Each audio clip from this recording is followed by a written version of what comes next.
আগুনের মধ্যে ঘি ঢালতেছেন কে? প্রেস সচিব। আমি এখন আপনাকে বলি, এই প্রেস সচিবের ঔদ্ধত্যপূর্ণ আচরণ উন্মাদের মতো আচরণ। শব্দটা আমি বললাম এই জন্য যে তাকে মাঝে মধ্যে উন্মাদ মনে হয় আমাদের, যে এইভাবে কথা বলে কেন হঠাৎ। সে তার কারণেও কতজনের চাকরি গেছে একদিন হিসাব হবে। তাহলে বাংলাদেশের কুখ্যাত লোক হিসেবে, কুখ্যাত প্রেস সচিব হিসেবে বাংলাদেশে কোনো প্রেস সচিবের কারণে কারো চাকরি গেছে আমার এটা জানা নেই।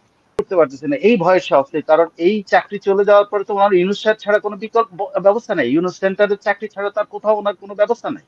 কিন্তু যে পদ্ধতিতে হচ্ছে সেটা হলো আরেকজনের চাকরি খেয়ে চাকরি হচ্ছে, এইটা এটা অ্যাকসেপ্টেবল না। ফারুকি দিয়ে চাকরিচ্যুতি, এটা মানে একেবারে প্রকাশ্য আসছে। এর আগে এরকম অনেকের চাকরি গেছে কিন্তু এইভাবে প্রকাশ্যে আসে নাই। হ্যাঁ, এর আগেও অনেককে বিভিন্ন জায়গায় রিপ্লেস করা হয়েছে, সম্পাদক পদ পর্যন্ত দখল করা হয়েছে, অনেক কিছু করা হয়েছে। হ্যাঁ, কিন্তু জি। সেগুলো কি চিফ নিউজ এডিটরের পদে চেঞ্জ করে ফেলানো হয়েছে, অনেক কিছু হচ্ছে জোর জবরদস্তি। তো সেগুলো তো আসলে একটা ডেইলি ঘটনা চলতেছিল, আমরাও বলতেছিলাম। তো সেটা সেটা কিন্তু বন্ধ নাই। আপনি জানেন কিনা, দুই চারটা খবর হয়তো সামনে আসছে, দুই চারটা খবর রিয়াকশন হওয়ার কারণে হয়তো বন্ধু বান্ধব রিয়াক্ট করতেছে, বা ধরেন কখনো কখনো সাংবাদিক সমিতিগুলো বা ইউনিয়ন গুলো প্রতিবাদ করে সেগুলো সামনে আসতেছে, বা এটা এমন ভাবে প্রচারিত হয়ে যাচ্ছে, যেমন মোস্তফা সরোয়ার ফারুকীটা একেবারে ব্লাস্টেড হয়েছিল। ওইটাই আসলে প্রথম বিস্ফোরণ ঘটে মিডিয়াতে, যে জানাজানি হয় যে মিডিয়ার উপর কি অত্যাচারটা চলতেছে। টেলিফোনের মাধ্যমে বলছে টেলিফোন করে না, কিন্তু টেলিফোন ঠিকই করে। প্রত্যেক জায়গায় টেলিফোন করা হচ্ছে, প্রত্যেক জায়গায় কাউ না কাউকেই ঢুকিয়ে দেওয়া হচ্ছে। হ্যাঁ, কাউকে না কাউকে জোর করে চাকরি দেওয়ার ব্যবস্থা করতেছে। তো চাকরি দেওয়ার ক্ষেত্রে আমাদের কোনো অসুবিধা নেই, এবং কিন্তু চাকরি যাওয়ার ব্যাপার আমাদের চাকরি, কেউ যদি চাকরি পায় এটা আমরা স্বাগত জানাই। অবশ্যই কর্মসংস্থান হবে, একজন বেকারের কর্মসংস্থান হলো বা নতুন চাকরি হলো, এটার জন্য আপনি আমি সবাই খুশি হব। কিন্তু যে পদ্ধতিতে হচ্ছে সেটা হলো আরেকজনের চাকরি খেয়ে চাকরি হচ্ছে, এইটা এটা অ্যাকসেপ্টেবল না। আরেকজনের চাকরি খেয়ে একজনের চাকরি খেয়ে আরেকজনের চাকরি হবে, এইটা নিশ্চয়ই কোনো প্র্যাকটিস পন্থা হতে পারে না। তো এই পন্থাগুলোর বিরুদ্ধে আহ, কথা বলার জন্য এখন তেমন কেউ নাই। শুধু ধরেন আমি ডিউজে থেকে একবার একটা মাত্র দেখলাম, একটা ডিউজের একটা অংশ, দুইটা অংশই কিছু ঘটনার, একটা ঘটনার জন্য, সেই এই যে মোস্তফা সরোয়ার ফারুকীর ঘটনাতে যে প্রতিবাদ করেছিল। তারপরে আর কোনো এই যে আরেকটা দেখলাম, সেটা হলো এটাও খুবই, যে ইউনিয়ন গুলো আস্তে আস্তে কার্যকর, বা আস্তে আস্তে ইউনিয়ন গুলো নিজেদের এই যে একটা হুমকি ধামকির পরিবেশ থেকে নিজেদেরকে বের করার চেষ্টা করছে। যেমন সিইউ যে প্রতিবাদটা জানিয়েছে, আপনি আশ্চর্য হবেন এরকম একটা ঘটনায় যে ইয়েতে স্ট্যাটাস দিয়ে, ফেসবুকে স্ট্যাটাস দিয়ে, যে সাংবাদিকদের একটা সম্মিলনী আহ, বানচাল করতে চেয়েছিল, এবং সেখানে গিয়ে সাংবাদিকদের উপর চড়াও হয়েছিল। হ্যাঁ, সেই জায়গায় সেখানে আপনার কতজন, প্রায় তিন চারজন সাংবাদিক সেখানে আহত হয়েছে। হ্যাঁ, আহত হয়েছে, তারপর তাদেরকে পুলিশ ধরে নিয়েছে। পুলিশ ধরে নেওয়ার পরে দুইজনকে ধরে নিয়েছে। ধরে নেওয়ার পরেও তারা জামিনে বের হয়ে কি করলো, এখন 27 জন সাংবাদিকের বিরুদ্ধে মামলা করে দিল। যে তাদেরকে 27 যে জন। দেখেন পুলিশ, 27 জন, 27 হ্যাঁ, জন। হ্যাঁ 27 জন। তো দেখেন, এটা বিচিত্র এই জন্য যে পুলিশ, যে পুলিশ তাদেরকে অ্যারেস্ট করলো, এক তাকে মামলা দিল তার বিরুদ্ধে, সে একই ঘটনায় পুলিশ আরেকটা মামলা নিল। এটা খুব আশ্চর্যজনক ঘটনা, যে আসামি যখন বাদীর পক্ষে মামলা করে, বাদীর বিরুদ্ধে মামলা করে। এখানে বাদী ছিল সাংবাদিকরা, এখানে হুম। পুলিশও সেখানে তাকে সেই কারণে আদালতে করছে। আদালত তাকে জামিন দিল, জামিন দেওয়ার পর সেই পুলিশের কাছে গিয়ে কিন্তু আবার সে সাংবাদিকদের বিরুদ্ধে, যারা বাদীর বিরুদ্ধে এখন মামলা করলো, বাদী তাও আবার 27 জনের বিরুদ্ধে। তা আমি খুব হয়েছে যে পুলিশ কেন, পুলিশের অসহায়ত্ব এখানে প্রকাশ পায়, যে পুলিশ আসলে কাউকে বাধা দিতে পারছে না, পুলিশ ন্যায়ের পক্ষে থাকতে পারছে না, পুলিশ যে যা করতে যাচ্ছে পুলিশ তাই করতে দিচ্ছে। এটা খুব মানে অরাজক একটা সিচুয়েশনের মতো। হ্যাঁ, যাই হোক, তারপর সিইউ যে প্রতিবাদ জানিয়েছে, একটু আহ, আহ, মানে বুকটাকে করতে পারছে, বুকের উপর চাপা দেওয়া পাথরটাকে সরিয়ে তারা অ্যাটলিস্ট ভয়েস রেজ করতে পারছে, এই জন্য আমি সিইউজে কে ধন্যবাদ জানাই, এবং সিইউজের নেতৃবৃন্দকে ধন্যবাদ জানাই। এরকম যদি সবগুলো ইউনিয়ন, সারা বাংলাদেশের সবগুলো ইউনিয়ন যদি এবার সোচ্চার হতো, তাহলে সারা বাংলাদেশের সাংবাদিকদের নির্যাতন অনেকটাই কমে আসতো, বা অ্যাটলিস্ট ভয়েস রেজ করতো, যাতে এটা কমে আস্তে আস্তে। আমরা তো চাই কমে যাক, আমরা কারোর বিরুদ্ধে প্রতিশোধমূলক কোনো ব্যবস্থা এটার কোনো সমাধান না। কিন্তু সাংবাদিকদের উপরে যে আক্রমণ, এই যে কথায় কথায় বলে যে আপনি 5ই আগস্ট আগে কোথায় ছিলেন, মনে হয় যেন আমরা জন্মের পরে মুচলেকা দিয়েছি যে ইউনূস সাহেব আমি জন্মের সময় আমার মা বাবার থেকে মায়ের পেট থেকে বেরোনোর সময় মুচলেকা দিয়েছিলাম কোনো এক 24-এর কোনো একটা বিপ্লব হবে, সেই বিপ্লবের পক্ষে আমাকে থাকতে হবে, এরকম একটা মুচলেকা দিয়ে আমার জন্ম হয়েছে। এই যে কথায় কথায় এই কথাগুলো ইভেন কোর্টে পর্যন্ত বলা হচ্ছে, ইভেন কোর্টে বলা হচ্ছে। আপনি আশ্চর্য হবেন যে আমি এই জন্য বলছি যে একজন শিল্পীকে ইয়েতে কি বলে আদালতে তোলা হয়েছিল, একজন বিখ্যাত শিল্পী মমতাজ বেগম। আপনি তার আওয়ামী লীগ ইয়ে পরিচয় এটা আলাদা পরিচয়, তার শিল্পী পরিচয় আলাদা। সেই শিল্পীকে ব্যক্তিগতভাবে আক্রমণ করতেছে এই আইনজীবী, ব্যক্তিগত তথ্য, এবং সেখানে একদম শেষ পর্যন্ত আক্রমণ। বিচারক সেখানে হস্তক্ষেপ করতে হচ্ছে। হ্যাঁ, তো মানে পরিস্থিতিটা কোন দিকে নিচ্ছে? মানে এখন একটা জিনিস, এখন আমি জানি না বাংলাদেশের সিচুয়েশনটা কি। মানে সাংবাদিক হলে রাজনীতি করতে পারবে না, শিল্পী হলে রাজনীতি করতে পারবে না, খেলোয়াড় হলে রাজনীতি করতে পারবে না, শিক্ষক হলে রাজনীতি করতে পারবে না, সাবেক আমলা হলে রাজনীতি করতে পারবে না, সাবেক সামরিক আমলা হলে রাজনীতি করতে পারবে না। মানে কেউ রাজনীতি করবে, তারা রাজনীতি করবে কি?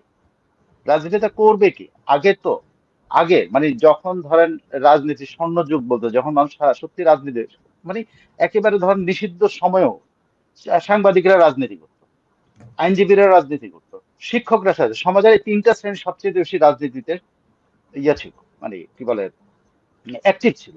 আজকে কাউকেই রাজনীতি করে, মানে কেউ রাজনীতি করলে তার সাংবাদিকতার পেশা ইয়ে হয়ে গেল, মানে যাই হোক ডান এবং বাম হয়ে গেল। কিন্তু যিনি তার পক্ষে থাকবেন সেই সাংবাদিক আবার ঠিক আছে। ইত্তেফাকের এই ঘটনাটা আপনি দেখেন, সে কিন্তু এখানে সাংবাদিকতার চেয়ে ধরেন সে একটা জিনিস ডিসক্লোজ করেছে, একটা একটা অডিও ডিসক্লোজ করে দেয়, অডিওটা অস্বীকার করা হয় নাই, অডিওটা কোনো কিছু না, একটা হুমকি দিল। আর মানে ইত্তেফাক কর্তৃপক্ষে এমনই ঘাড়ের ইয়ে শক্তি এমনই চলে গেল, এত ক্ষয় হলো মেরুদণ্ডের, যে সাংবাদিকের চাকরি খেতে হবে, মানে সে এই রেকর্ডটা পাইছে, এটা অন্যায় হয়ে গেছে। অথচ এই পাওয়ার জন্য একসময় পুরস্কৃত করা হবে, একসময় স্কুপ পাওয়ার জন্য কিন্তু পুরস্কৃত করা হয়েছে, আর এখন স্কুপ পাওয়ার জন্য তাকে শাস্তি দেওয়া হচ্ছে। এর চেয়ে জঘন্য সিচুয়েশন আর কি হইতে পারে? তারপর কথায় কথায় আপনি হুমকি ধামকি, কথায় কথায় হুমকি, কথায় কথায় শিক্ষা নিয়ে কথাবার্তা। আপনি প্রেস সচিবের কথা উঠালেন, প্রেস সচিবকে আমি দেখলাম রিপোর্টার্স ইউনিটি এক প্রোগ্রামে, সে সাংবাদিককে বলছে আপনি একটু লেখাপড়া করে আসেন, আপনি একটু আপনার হোমওয়ার্ক করে আসেন। আরে আজব ব্যাপার! মানে সাংবাদিকরা সবাই যেখানেই চেয়ে পায়, আপনি দেখবেন যে ওই যে তথাকথিত ওই যে বিপ্লবীরা, তথাকথিত আমি বলি এই জন্য যে এটা তো বিপ্লব করে নাই, এরা করছে একটা নাশকতা করে দেশের শাসনতন্ত্র বা শাসন দখল করে নিয়েছে। তো দেখেন তারাও কথায় কথায় সাংবাদিকের দোষ ধরে। আরে প্রত্যেকে সাংবাদিকের দোষ ধরতেছে। কোথাও যখন একজন শিল্পীরে ধরলে শিল্পীর দোষ ধরতেছে, একজন ধরেন ও শিক্ষক তারা মারতেছে, সে রাজনীতি ছেড়ে। এই যে একটা প্রবণতা, এই যে একটা অসহিষ্ণু এবং অন্যায়, সেই অন্যায়টার মধ্যে আগুনের মধ্যে ঘি ঢালতেছেন কে? প্রেস সচিব। উনি একদম সংস্কৃতির সাথে যে বলছে আপনাদের হোমওয়ার্ক ঠিক নাই, আপনাদের এটা ঠিক নাই, আপনারা পড়ে আসেন, লেখাপড়া করে আসেন নাই, এই শিক্ষক হোম, আপনার মনে আছে নিশ্চয়ই সেই সময় সংস্কৃতি উপদেষ্টা যেগুলো করছেন, সে একই ঘটনা কিন্তু প্রেস সচিব কিন্তু ইয়াতে দেখিয়েছেন। উষ্মা প্রচন্ড ক্ষুব্ধ উনি, মানে সাংবাদিক লেখাপড়া করে আসতো না কেন, মানে এটা তার খুব। কিন্তু উনিও যে অনেক জায়গায় লেখাপড়া করা ছাড়া কথা বলেন, সেগুলো যদি আমরা বলা শুরু করি, এখনো শুরু করি নাই, বলা শুরু করতে হবে মনে হচ্ছে, কারণ ওনাকে থামানো যাচ্ছে না। কারণ ওনার কারণেই কিন্তু এখন আপনাকে বলি, এই প্রেস সচিবের ঔদ্ধত্যপূর্ণ আচরণ, উন্মাদের মতো আচরণ, শব্দটা আমি বললাম এই জন্য যে তাকে মাঝে মধ্যে উন্মাদ মনে হয় আমার, যে এইভাবে কথা বলে কেন? হঠাৎ সেই একাই শিক্ষিত, আর কেউ শিক্ষিত না, সে একাই নিজেকে সবকিছুর মানে সে সেরা সাংবাদিক মনে করে। আপনি তার অসহায়ত্ব কিন্তু সে যে ইয়ে হয়ে গেছে, মানে কি বলে উন্মাদ হয়ে গেছে, এবং সে যে আহ, ইয়ে মাথাটা আর ঠিক জায়গায় নাই, তার একটা স্ট্যাটাস আপনি যদি দেখেন, আমি তার কথা দিয়ে তাকে বলি। হ্যাঁ, সে আক্ষেপ প্রকাশ করতেছে যে সে একসময় অপোজিশন নেতাদের সম্পর্কে লিখতেন, এই জন্য অপোজিশন নেতারা তার সাথে সম্পর্ক রাখতেন এবং তাদের আত্মীয়রাও সম্পর্ক রাখতেন। ইদানিং উনি দেখতে পাচ্ছেন যে তারা তাকে কি বলে যে বাতিল করে দিচ্ছেন, মানে ফেসবুক থেকে ওনাকে আনফ্রেন্ড করে দিচ্ছেন। এখন উনি সেটা নিয়ে আবার লিখতে লিখতে লিখতে উনি অনেক মানে আহ আব্বাসী আব্বাসীয় আমলের কথা, সুফিজমের কথা, অনেক কিছু লিখে টিকে উনি শেষে কি বলছেন, শোনেন আপনি কথা, তার অ্যারোগ্যান্সটা আপনি দেখতে শুনলে হবে। উনি বলছেন, I am no longer the person I once was. To some, I have become more arrogant, a press official, intolerant of dissent. সে নিজে স্বীকার করছে তাদের কাছে। তার এটা না হলে সে তার মনের ভিতরে এই কথাগুলো আসলো কেন? কেউ না কেউ তাকে ধরিয়ে দিয়েছে যে তুমি এরকম করতেছো। হ্যাঁ, এখন উনি তারপরে নিজের নিজের অবস্থান, যৌক্তিকতা প্রকাশ করতে গিয়ে অ্যারোগেন্সের যৌক্তিকতা প্রকাশ করছে, বলছেন, am I defending my employer effectively and well? প্রশ্ন করছেন যে আমি আসলে দেখি যে আমি কি আমার এমপ্লয়ারকে ডিফেন্ড করতেছি কিনা ভালোভাবে। ওনার এমপ্লয়ার কি? বাংলাদেশের জনগণ। উনি তো বাংলাদেশের জনগণকে ডিফেন্ড করতেছেন না, উনি তো ইউনুসকে ডিফেন্ড করতেছেন, ইউনুসের সবকিছুকে ডিফেন্ড করতেছেন, উনি সরকারকে ডিফেন্ড করতেছেন। ওনাকে তো সরকারকে ডিফেন্ড করার জন্য চাকরি দেওয়া হয় নাই, ওনারে বাংলাদেশ সরকারের প্রধান উপদেষ্টা কার্যালয়কে ডিফেন্ড করার জন্য ইয়ে দেওয়া হয়েছে। ইউনুস সাহেব কি বললো সেটাকে ওনাকে ডিফেন্ড, ইউনুস সাহেব তো ইউনুস সাহেব ডিফেন্ড করবেন, ওনার তো ডিফেন্ড করেন, ওনার যতক্ষণ না কেউ প্রশ্ন করবে ওনার তো ডিফেন্ড করার কিছু নাই। বাট উনি আগ বাড়িয়ে, মানে ইউনুস সাহেবের কেউ সমালোচনা করলেও উনি উল্টা বলছেন। তার মানে কি, উনি উনি মনে করছেন যে ইউনুস সাহেব তার এমপ্লয়ার এবং তাকে ইফেক্টিভলি এবং ভালোভাবে উনি ডিফেন্ড করতেছেন। আচ্ছা, ভালো। তারপর বলছেন, জিজ্ঞেস করছেন আবার, এম আই কজিং, উনি বিবেচনা করেন আর কি, am I causing harm to anyone in the process? উনি কজ প্রসেসের মধ্যে কাউকে হার্ম করছেন না। এই যে মানুষকে মানসিক ভাবে আহত করছেন, আপনি একজনকে বলেন লেখাপড়া করে আসেন নাই, হোমওয়ার্ক করে আসেন নাই, এটাকে আপনি মানসিক ভাবে আহত করছেন না, হার্ম করছেন না? বাদ দেন অন্য কিছু, তার কারণেও কতজনের চাকরি গেছে একদিন হিসাব হবে। তবে বাংলাদেশের কুখ্যাত লোক হিসেবে, কুখ্যাত প্রেস সচিব হিসেবে বাংলাদেশে কোনো প্রেস সচিবের কারণে কারো চাকরি গেছে আমার এটা জানা নেই। অনেক প্রেস সচিব দেখছি, অনেক, এক জীবনে এক লাইফ টাইমে আমার অনেক প্রেস সচিব দেখা হয়েছে, অনেকের সাথে ব্যক্তিগত, তার সাথেও ব্যক্তিগতভাবে আমি পরিচিত ছিলাম। কিন্তু তার মধ্যে এত অ্যারোগেন্ট, এত নার্ভাস, নার্ভাস এন্ড অ্যারোগেন্ট, মানে হি ইজ ভেরি নার্ভাস যে কখন তার চাকরি চলে যাবে। এই জন্য সে ইউনুস সাহেবের পারপাস সে সার্ভ করতে পারতেছে না, এই ভয়ের সে অস্থির। কারণ এই চাকরি চলে যাওয়ার পরে তো ওনার ইউনুস সাহেব ছাড়া কোনো বিকল্প ব্যবস্থা নেই, ইউনুস সেন্টারের চাকরি ছাড়া তার কোথাও ওনার কোনো ব্যবস্থা নেই। বা ইউনুস ফাউন্ডেশন, ইউনুস এই ইউনুস, মানে ইউনুসের ঘাড়ে ওনাকে চাপতে হবে এক জীবন।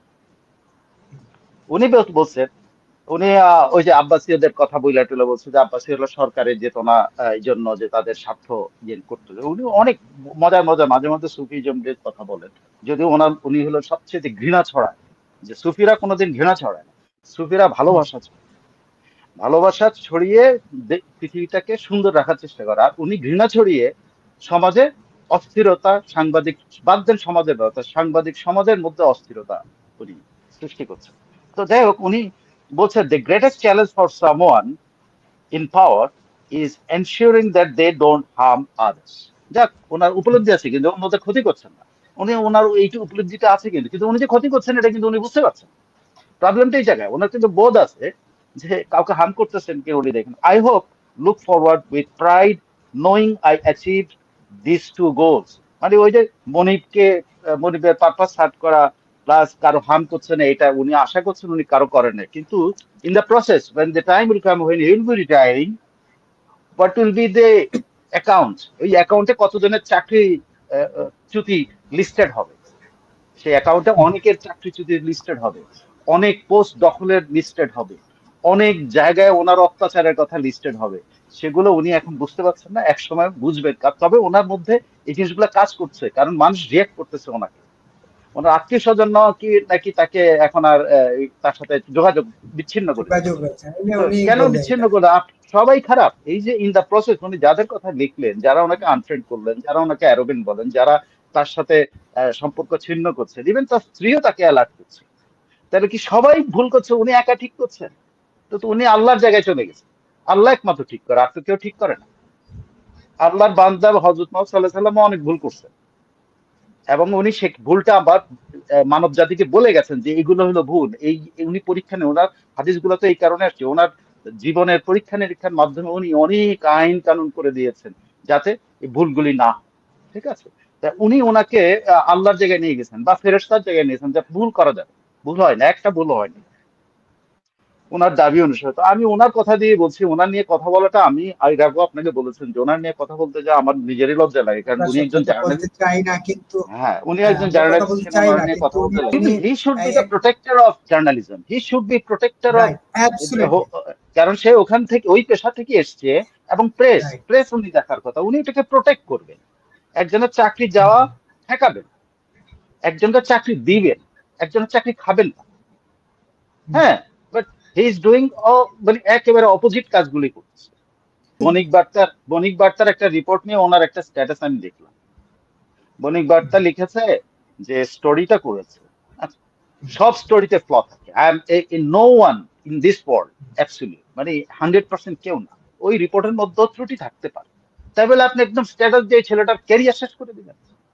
উনি কি লিখলেন যে ওই ছেলেটা তো ভুল হিসাব দেয় না, ভুল হিসাব তো দেয় না, উনি বলছে পার্সপেক্টিভ বিবেচনা করে না। উনি পার্সপেক্টিভ বিবেচনা, ওনারা যখন পদ্মা সেতু হয়েছিল তখন তো সমালোচনা হয়েছিল যে 80 টাকা দরেও কিন্তু এটা বেশি দাম হয়েছে, তো আপনাদের 123 টাকা দরে এটা বেশি দাম হয়েছে, সে সেটাই তো বলেছে। পদ্মা সেতুর সাথে তুলনা করেছে মাত্র। এখন এটা সময়ের পার্থক্য। উনি বলছেন রাইট। ডলারের রেটের পার্থক্য আছে, অমুক আছে। ভাই, ওভার ইয়ার্স পদ্মা সেতু একদিনে হয় নাই, ডলার রেট তো ফ্লাকচুয়েট করছে। আপনারটা মাত্র শুরু হইলো, আপনারটাও ফ্লাকচুয়েট করবে। So absolutely. একজন একটা রিপোর্ট করেছে, তার দুর্বলতাটা কি, তাকে টেলিফোন করে কিন্তু একজন দায়িত্ববান এবং ধরেন একজন গার্ডিয়ান, প্রেস সচিব তো একটা গার্ডিয়ান শুধু পোস্ট, তাই না? এটা তো ওই যে উনি যেটা বলছেন ওনার এমপ্লয়ারের ইয়ে দেখা, প্রেস সচিব কোনো ইয়ের মানে গলার মধ্যে দড়ি লাগানো কুকুর না, তাই না? ওই যে আমি যা বললাম তাই রাইট। হবে, তা তো না। তাহলে উনি কিভাবে ওনার গলার মধ্যে এইভাবে একটা ঘন্টি বাজাচ্ছেন যে উনি মাত্র এমপ্লয়ারের কথা বলবেন, এমপ্লয়ার স্বার্থ, উনি তো আমার স্বার্থ রক্ষা করার কথা, আপনার স্বার্থ, আপনাকে সেভ করার কথা। আপনি ভুল করতেই পারেন, আপনি ভুল করতে ভাই, কাজ করলে রাইট। তো ভুল হবে। আমি কথা বলতে গিয়ে আমার ভুল হচ্ছে না, আমারও ভুল হবে। অবশ্যই। এগুলা আমি কি সব ভুলের ঊর্ধ্বে? মোটেও না, আমার সমালোচনা হবে। কিন্তু উনি তো মনে করছেন উনি একাই ঠিক করছেন। একটা ছেলে একটা রিপোর্ট করছে, তার ক্যারিয়ার আপনি কোথায়, আপনি প্রশংসা করবেন, লোক তুমি একটা জিনিস ফাইন্ড আউট করছো, ভেরি গুড, টেলিফোন করে, বাট এই তোমার ক্লজ আছে, আরেকটা রিপোর্ট করো, আমি তোমাকে সব অ্যাবসলিউটলি। ইনফরমেশন দিই, আমি তোমাকে সব ইন্স্যুরেন্স ইয়ে দিই, কাগজপত্র দিই, তুমি সে কাগজপত্র দিয়ে করো না, আরেকটা রিপোর্ট করো, তাহলে আমি খুশি। তার সব একটা ছেলেকে এইভাবে মানে সর্বসমক্ষে বেইজ্জত করা হয় না, তার কলিগদের কাছে তারা হেয় করা হয় না, তার মালিকের কাছে তাকে হেয় করা না, তার সম্পাদকের কাছে তার হেয় করা হয় না, তার এক ধরনের তার চাকরি খাওয়ার ব্যবস্থা করে দেওয়া হয়। তো আপনি সে এগুলো করে বেড়াচ্ছে, এই একই রকম একই ধারাবাহিকতা। আপনি রিপোর্টার্স ইউনিটে যে বক্তব্য দিচ্ছে, একজন একটা প্রশ্ন করছে, তার হ্যাঁ, হোমওয়ার্ক করে আসেন না কেন? একদম।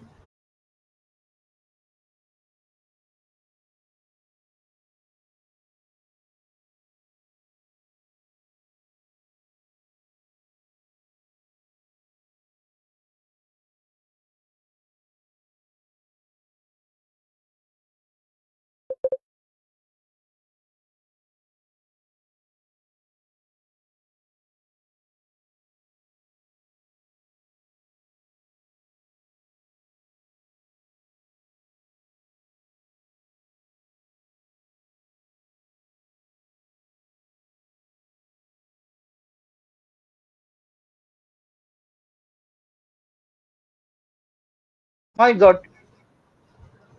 ওনার তো কেরিয়ারটা হলো, শুনেন, ওনার ওনার ফেসবুকের মধ্যেই আছে। আমি যেহেতু আজকে কথা, আমি আর ওনার নিয়ে এর আগেও আমি বলছি ওনার নিয়ে কথা বলতাম, তারপরে যখন ডুবতে হয়, ওনার ফেসবুকের মধ্যে ওনার স্ট্যাটাসের মধ্যে আছে যে আমরা যখন সাংবাদিকতা করেছি, কোনোদিন কোনো জায়গায় আমাদেরকে 5 টাকা বা 50 টাকা বা 500 টাকা বা 100 টাকা দেওয়ার চেষ্টা করছে, সেখানে প্রতিবাদ করেছি।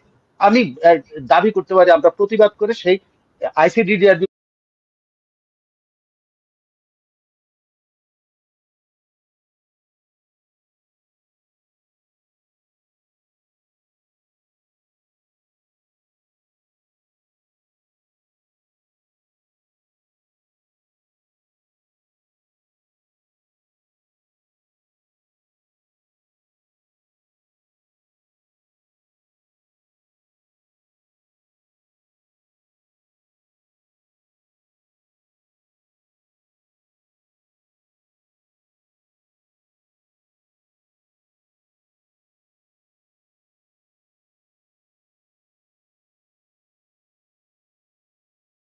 প্রথম যখন একবার আমার আমার সঙ্গে আমি আইসিডিডিআর বিষয়ে কর্মকর্তাকে মাপ চাইতে বাধ্য করছি, যে আপনি আমার কি মনে করছেন, আমার এমপ্লয়ার আমার টাকা দেয় না?